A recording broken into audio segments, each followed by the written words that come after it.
Welcome to the Catholic Sobriety Podcast, the go-to resource for women seeking to have a deeper understanding of the role alcohol plays in their lives. Women who are looking to drink less or not at all for any reason. I am your host, Christy Walker. I'm a wife, mom, and a joy-filled Catholic, and I am the Catholic Sobriety Coach, and I am so glad you're here. Welcome, everyone. So today's episode, I'm really looking forward to it. And we are going to be chatting about how to navigate the 6 stages of change with the Transtheoretical model. That's a mouthful, right? So we'll just call it the stages of change model. And we're going to be talking about how you use that as you work through and maintain the level of sobriety that is right for you. So it's really helpful to know what stage of change you're in, because that can help you look ahead to where you want to go. And then you can just kind of see what needs to happen to get you to the next stage. So I'll do another episode in the future about how to journey with and support someone you love as they navigate the stages of change. But today we're focused on you. And it's not that this episode wouldn't help you with that, because it probably will. So keep listening. So the 6 stages of change are pre-contemplation, contemplation, preparation, action, lapse, or relapse. Now, the stages of change model was developed by psychologists Carlo Di Clemente and James Prochaska in the late 1970s and early 80s. It was actually originally developed to help with those smoking cessation programs, those like stop smoking programs. But since then, their work has been used widely to explore the behavior process and develop ways to move from one stage to the next. Now, this model is most often used in treating addiction, making healthy lifestyle changes, and behavioral changes. So let's dive in. The first stage is pre-contemplation. And in the pre-contemplation stage, you might not even know that you have a problem or that your habits and behaviors need to be addressed. And if someone were to come up to you and tell you that they think you overdrink, you might be completely shocked and even get, a little bit defensive. But in this stage, you may also be asking yourself questions like, well, actually, you might not be asking yourself questions because you don't really think there's an issue. But if you were starting to wonder if it could be a possibility, you'd probably be asking yourself things like, is so-and-so right? Do I have a drinking problem? Or why am I beginning to feel a sense that I need to explore my drinking habits? How come I keep waking up feeling terrible despite my solid efforts to be healthy? Why do I constantly feel worried and anxious or nervous about the things I said or did the night before when I was drinking? Why does it always seem like I need to apologize after a night of drinking? So it's good to get curious and ask questions, even in this beginning stage, just to gain some awareness. You might also want to do some research about alcohol and how it affects women's health and our bodies, especially as we age. It's also important to remember that our Catholic faith teaches us the importance of self-reflection and prayer. So if you are brave enough, I encourage you to ask God what He thinks about the way that you are drinking. Then just be still and listen to what He has to say. And this can come through the people you encounter, the things you read, the things you see, feel, think, etc. In whatever way that God communicates with you, and there are usually many, just begin to pay attention. Now, the next stage is contemplation. And as you move from pre-contemplation into contemplation, the need to make a change becomes more apparent. And though it might not seem so painful that you have to do anything about it immediately, you're just kind of rolling it over in your mind. And after you drink, you might have the sense that something's not quite right. So to move out of this think about it phase, you'll want to do a few things. A good idea is to make a list of the advantages and disadvantages of reducing or abstaining from drinking. Or what I like to ask my clients to do is to make a list of all the things that they gain and all the things they lose due to their alcohol consumption. What are the costs and advantages of not changing? And what are the costs and advantages of changing? The pros of quitting could be something like, I'll wake up feeling refreshed. I'll be able to get a full night's sleep and not wake up dehydrated. I'll be saving money. The cons might be, I'm not going to be able to connect with friends or my spouse. I have social anxiety. How am I even going to function when I do have to be in social situations? I have no other way to unwind. I will be so boring. The next thing you'll want to do is to explore your motivation. Reflect on why you might be feeling the need to drink less and ask God if that is what He is asking you to do. And if so, why?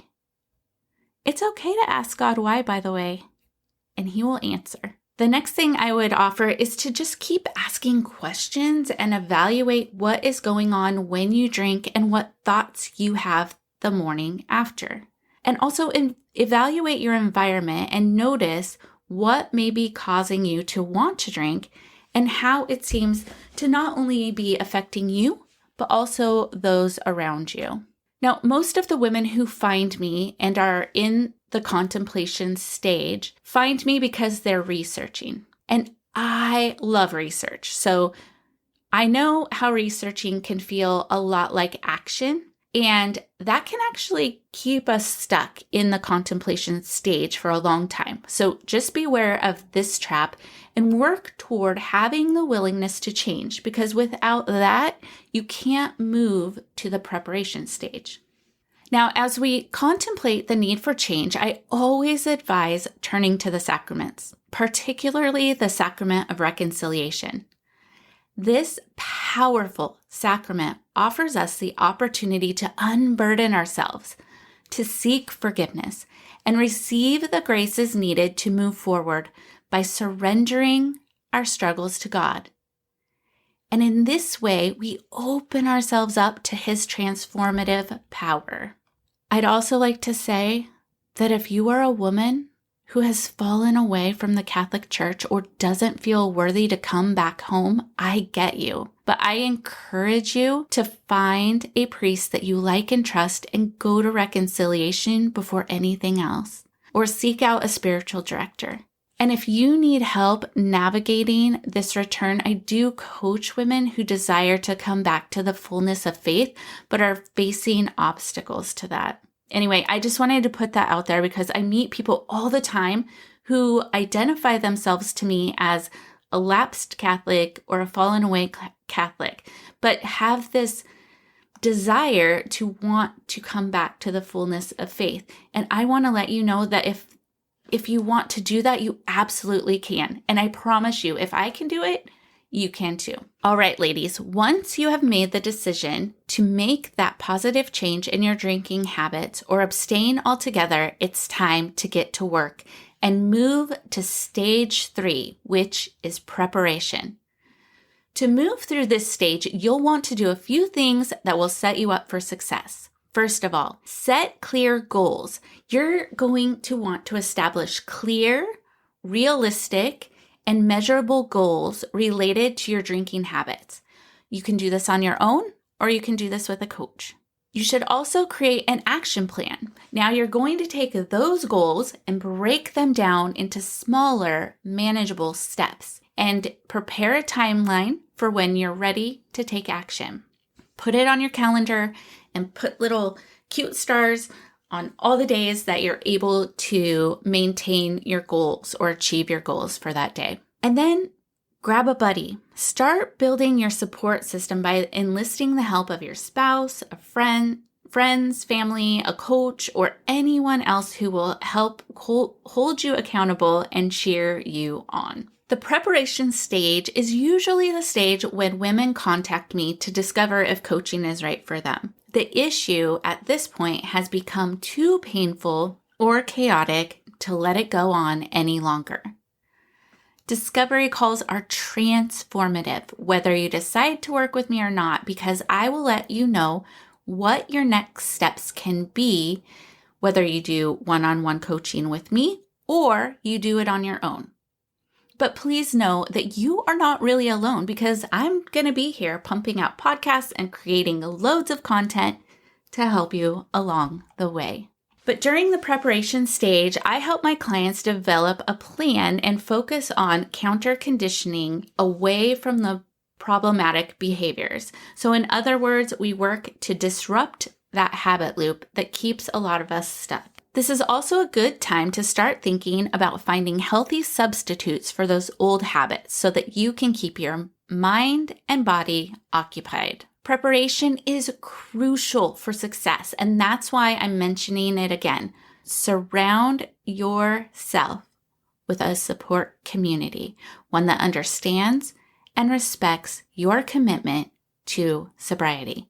And be sure to snuggle up close to the Lord with daily prayer, read scripture, and make sure that you're attending Mass regularly. Okay, friends, the fourth stage is action. Once you're in the action stage, it's time to put those new behaviors into practice. Start by setting the small, manageable goals, achieve those, and that will boost your confidence in your ability to make positive changes. For example, if running a marathon is your ultimate goal, but you haven't exercised in years, you would begin incorporating a little physical activity into your daily routine instead of just pushing yourself way too hard right away. That would just cause burnout. So by achieving these small milestones, you'll begin to realize that you absolutely have the power to tackle the bigger challenges. So to move through this stage and ensure momentum, be sure that you are taking consistent steps so that you can follow through with your action plan and make the necessary adjustments along the way. Always have a plan in place when you are headed to situations that could be triggering. For example, bring your own favorite non-alcoholic beverages. Think about what you will say if someone asks if you'd like a drink, and what you can do if things get too uncomfortable. Be sure that you are seeking out tools, resources, and techniques that can help guide you along the way. There are so many ways to achieve and maintain the levels of sobriety that you desire. Just be a scientist and test things. Ask questions, and soon you'll find what works best for you. I'd also encourage you to write things down. Now, I personally love to sit with the Lord and write as I pray, but I encourage you to do what is right for you. It just feels so good to see where you were, where you are, and where you're going. I created a pre-coaching transformative tools workbook for my clients to guide them and help them with this step. But honestly, a simple blank notebook works great for tracking too. It doesn't have to be a Dear Diary type of thing unless you want it to be. You can just use it to track your mood, when you feel the urges, how you fight them, and if you give in, what you learned. You'll also want to ask the Holy Spirit to work in you and through you as you go through this entire process. And you can do this by developing a personal prayer routine, embracing the power of the Eucharist. I encourage you to sit in adoration before the Blessed Sacrament and just talk to Jesus about everything that this journey entails for you. And then seek the intercession of your friends and family on earth and all the saints and our Blessed Virgin Mother to provide the comfort and inspiration throughout your journey. Stage 5 is maintenance, and when you get to this glorious stage, you have successfully made the desired changes and you are focused on sustaining them long term. You'll notice that it is so much easier to resist the urge to drink because that old habit loop has been disruptive. But this isn't a one and done type of thing. So although it does get easier as you go along, it still requires some upkeep. Maintaining healthy behaviors is key. And during the maintenance stage, the objective is to stay on track and prevent reverting to old habits. So focus on adopting and nurturing new healthy behaviors. If you haven't already, consider hiring a coach, find a spiritual director, or join a support group for added assistance. You'll also want to surround yourself with those people who encourage you in this new lifestyle. If you have people that are negative about it, I think that it's probably best if you distance yourself from them, at least for a time. But these encouragers will help you remain dedicated to your goals and objectives. Now we come to stage 6, and this stage is the lapse or relapse stage. A lapse is when you just have a slip. It could just be a day. It could be, a couple of days, but then you get back on track with your goals. A relapse is when you revert back to the old behaviors. Life can be a roller coaster of change, and it's not uncommon to stumble back into old ways. And even if you do experience a relapse, it's not the end of the world because you have learned a lot from your ability to drink less or abstain completely from alcohol for a time. And we need to remember that while striving for something new, spiritual warfare is a real thing. So be mindful of that as well. Don't give up, always have hope, and turn to the Lord. And when you find yourself in this situation, or hopefully it's if you find yourself in this situation, take a moment to reflect and ask yourself if you still want to pursue that desired change.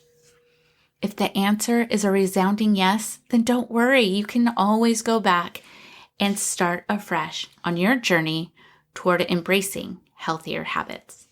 I also want you to remember that setbacks are not failures, but opportunities for growth. So seek out the sacrament of reconciliation as needed and stay curious. Reach out for help when you need it. And most of all, lean on the Lord for strength and guidance. Now, before we end today, I just want to briefly recap things so that you can move forward through these steps, because I'm all about crushing those obstacles that get in our way so we can break through and experience the freedom and peace that God desires for us. So here are some tips to keep in mind as you embark on a journey to make this lifestyle change. First, seek support. The process of change can sometimes bring about emotional turbulence, and it's okay to ask your friends and mentors for support. Remember that society generally encourages healthy and positive behaviors, so reach out to those who can provide you with the much needed relief. Consider reading books or enlisting the help of a professional for guidance and accountability. Find your why. Focus on the benefits that come from making a change. For instance, if you are looking to make the change to drink less or not at all, contemplate the benefits and what that's going to mean for your mental and physical health. And then also think about how living a healthier lifestyle can enable you to show your children and grandchildren what is possible. Let these factors push you forward into the next stage of change. Have compassion for yourself. The stages of change are flexible, meaning there will be days when you're highly committed, and then there are going to be days when you have doubts and fears that can keep you stuck. It can be challenging to control what's going on around you. So it's important to be kind to yourself if you ever experience setbacks in achieving your goals. Throughout the entire journey, remember to forgive and get back on track whenever you need it. And set achievable goals. Instead of attempting giant leaps, take small steps to maintain a sustainable peace. You don't have to say forever, just say for today. Trying to make a drastic change all at once can lead to discouragement. I mean, think about all those New Year's resolutions that were abandoned because they were too ambitious. Just try focusing on small changes and allow yourself to gradually process towards bigger ones without feeling overwhelmed. And remember, you have the power of the Holy Spirit residing in you, and all these wonderful and beautiful spiritual gifts that are given to you by virtue of your baptism. Lean on the Lord. You are not alone, my friend. I'm rooting for you. God bless. Well, that does it for this episode of the Catholic Sobriety Podcast. I hope you enjoyed this episode, and I would invite you to share it with a friend who might also get value from it as well. And make sure you subscribe so you don't miss a thing. I am the Catholic Sobriety Coach, and if you would like to learn how to work with me or learn more about the coaching that I offer, visit my website, thecatholicsobrietycoach.com. Follow me on Instagram at the Catholic Sobriety Coach. I look forward to speaking to you next time. And remember, I am here for you. I am praying for you. You are not alone.